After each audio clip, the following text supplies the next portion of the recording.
Hi, this is Brian here, just making a short video today for my students. This is a little practice aid on how to assemble your mouthpiece. I know we talk about this in class, but a lot of times you get home and when you're first learning, gosh, it's hard to remember, and I figured it'd be nice to have some examples of me assembling mouthpieces of saxophones and clarinets.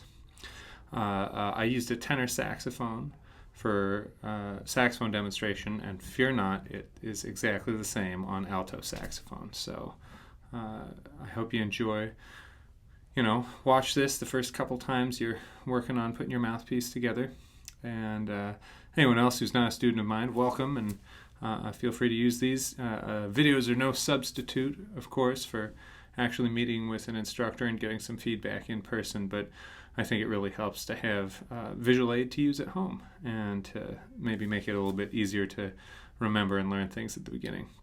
Stay tuned to the end. I'm going to show you a little trick that people use that I don't use. I'm going to describe why I don't use it and just talk a little bit about that.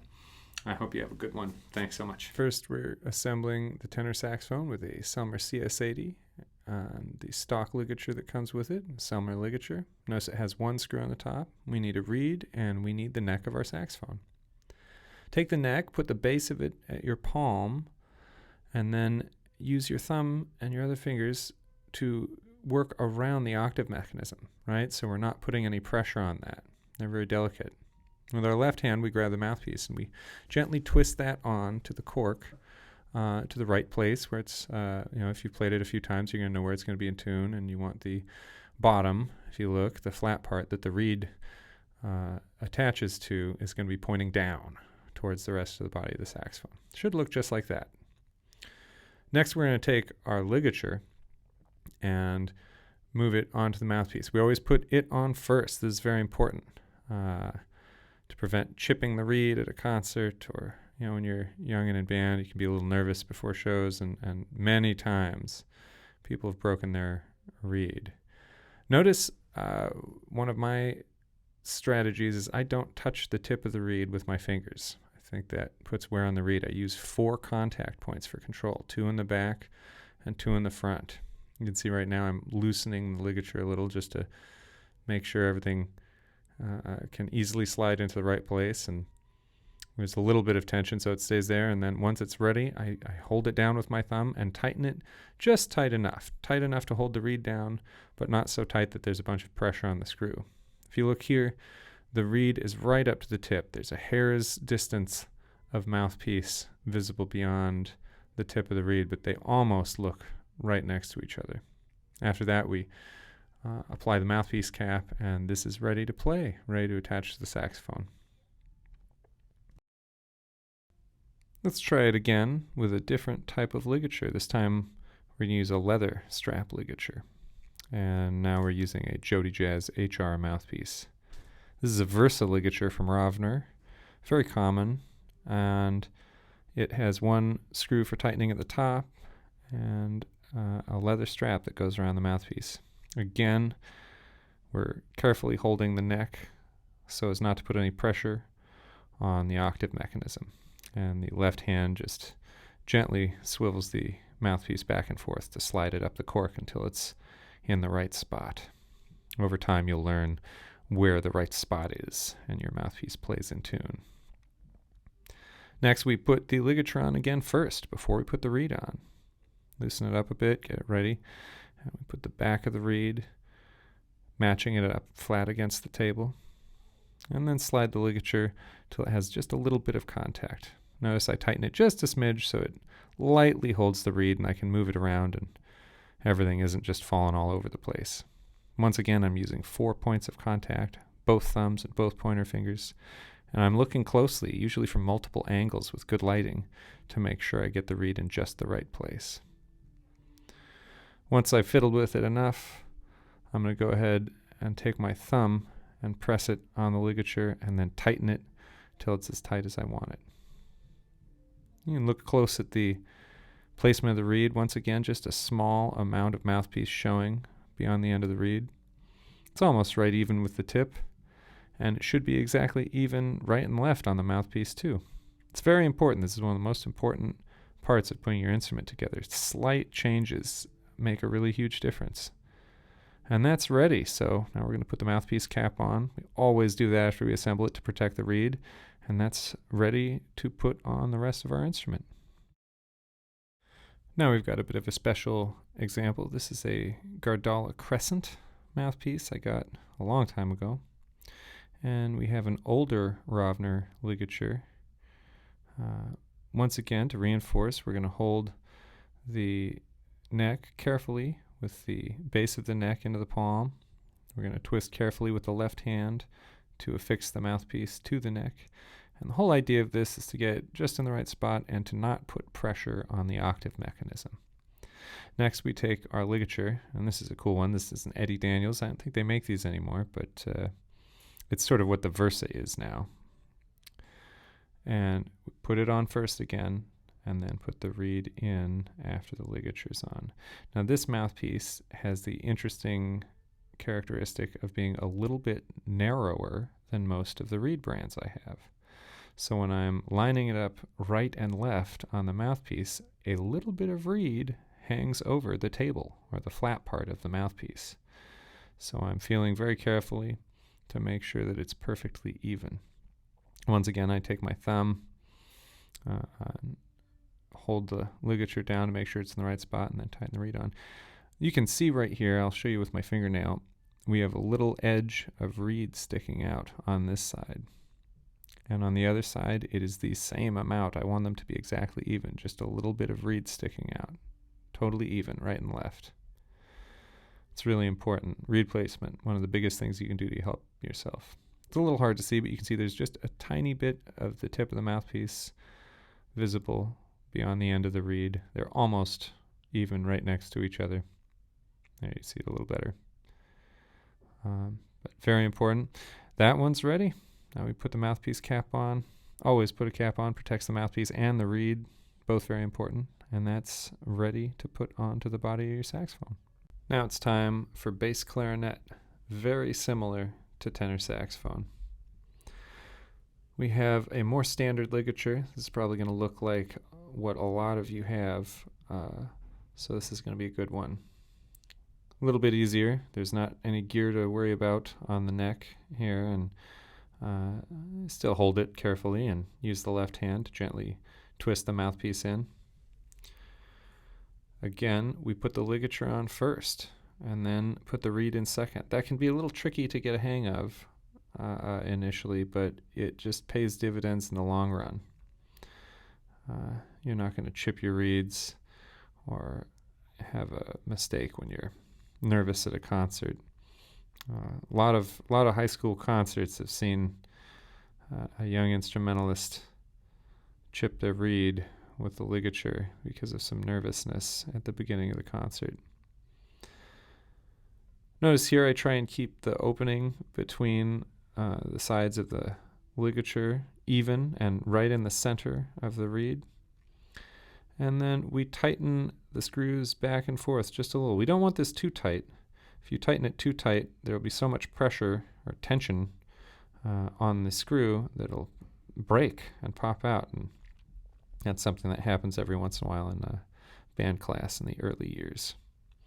Again, the reed is just right in the center, a little bit of the mouthpiece left visible from the tip. Put a mouthpiece cap on at the end, and there we go. Now we're going to assemble our soprano clarinet mouthpiece. We've got a standard mouthpiece, a Van Doren B45, and we will need our barrel of our clarinet, our ligature, our reed, and our mouthpiece cap. Very similar to saxophone.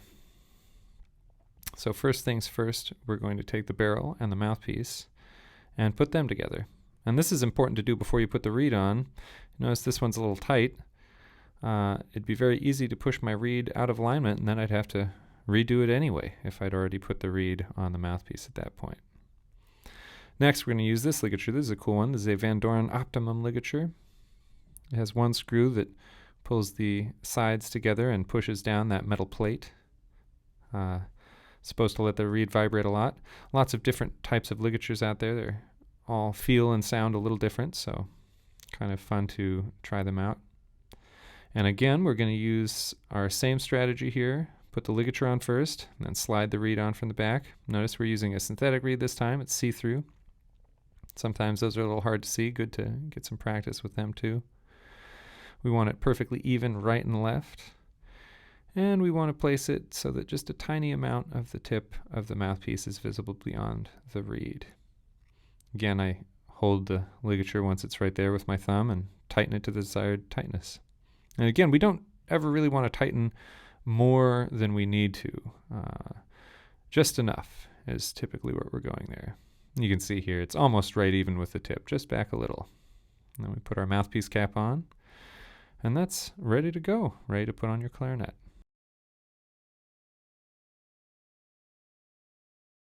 Repetition being important, let's try another soprano clarinet mouthpiece assembly. This is our black diamond mouthpiece from Van Doren, and just a standard ligature like probably everyone starts off with, so this is an important one to check out. Again, we put the mouthpiece and ligature together first. That way we don't goof up the position of the reed when we assemble the barrel and the mouthpiece. Next, we take this ligature and put it on first to protect the tip of the reed. Slide the reed on, bass first, till it meets up with the flat part, called the table of the mouthpiece. And we adjust the tightness of our ligature so that it just gently holds the reed and doesn't fall all around while we're trying to move the mouthpiece. Notice the back of this. Many mouthpieces, especially for clarinet, are thinner on the table than the reed is. And it's very important to have them absolutely even. You can see that right there. I've got the same amount over the left and right sides. And again, I like to use 4 points of contact and look from multiple angles to make sure I've got the reed in exactly the right place. And I really take pains to do it as exactly as I can, because it is one of the most important aspects of setting your instrument up. You will feel it if it's even slightly off. It'll play slightly less well and won't sound as good. And we can see here the reed is almost right even with the tip, just a little bit of tip out beyond the mouthpiece. You can check that out right there, just a hair's distance. And it's even right and left. And that's ready. Always put a mouthpiece cap on, and then we're ready to go. All right, welcome back. Thanks for watching all that, and as promised, here's my video about the little trick. So frequently when people assemble their saxophone mouthpieces in particular, I've seen this mainly from sax players. First they'll assemble the mouthpiece and the neck, right? They'll do that thing. That actually, this whole part of putting the ligature first, that's a Joe Allard thing. So if you don't know who he is, look him up. He's one of my most important teacher's teacher. So I look at the stuff passed down from him as pretty important. So he's also an important saxophone figure to know about. So what do? What is this special trick? People go ahead. Once again, I'll show you here. We're putting the base of the reed on first.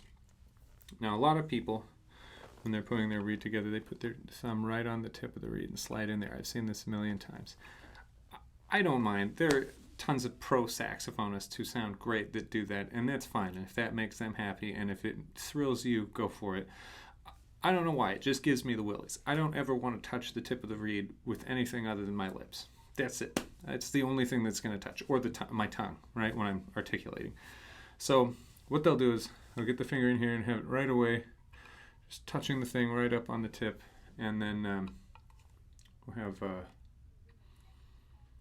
they'll get it all settled, and they'll tighten up the ligature, and then this is the trick part. They put their thumb, or the palm of their hand, and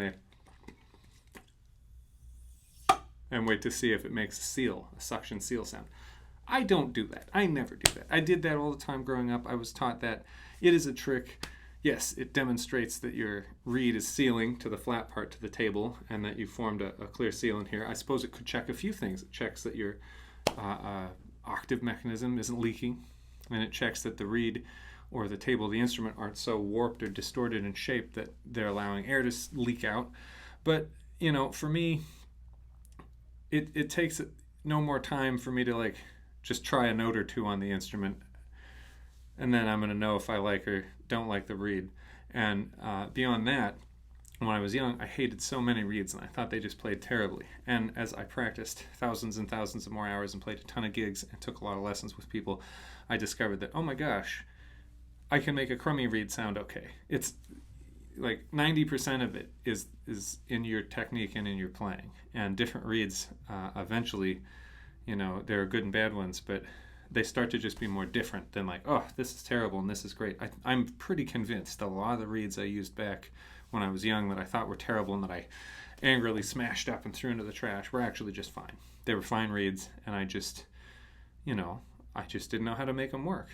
There are tools now like the Reed Geek, where you can flatten the table of a reed out, or the back of a reed out, so it matches the table of the instrument. There are different types of sanding blocks for reeds. There's all sorts of tools we have that we can use to correct some of the major physical problems with a reed, and that takes care of almost all the problems with like almost all reeds. I mean, very rarely you do find a reed that's just, who knows, something about the way the cane was growing that day in that plant or over that whatever. I mean, it just doesn't work, and that's fine. But typically, it's most often us. It's ourselves. It's us as players that are having issues, and either we need to adjust the reed a little bit or do something else. So that's the trick. Again, after you've assembled it, you've got your reed ready. You seal off the bottom of the neck, and it should seal like that. It should make a seal. If it doesn't seal at all, nothing will happen. It won't make a pop. And you let go your thingy, and you can tell instantly that your table and reed are not matching up correctly. The one other reason I don't like this is because, part of my whole thing is being overly obsessive about not putting any pressure on the tip of the reed here. I feel like if I'm touching it a lot or handling it, I'm getting whatever germs I have on my hands on the tip, which goes into my mouth. That kind of grosses me out. And also, it's paper thin. It's so delicate. Over time, I've just watched, they get goofed up so easy. And to me, it just seems like putting unnecessarily, intense strain on the reed that has nothing to do with playing the instrument to suck all that pressure out and keep it stuck against the mouthpiece. And, part of my philosophy is you never want to bend the reed all the way back there. The reed should be left as, the only thing vibrating or bending the reed should be your air. Our mouth just supports and gets out of the way. So that's neither here nor there. You've had the trick. Enjoy it. Use it if it works for you, or if you've had another teacher who's super sold on that, that's great. There's nothing wrong with that. Plenty of great musicians use that, but personally, I don't.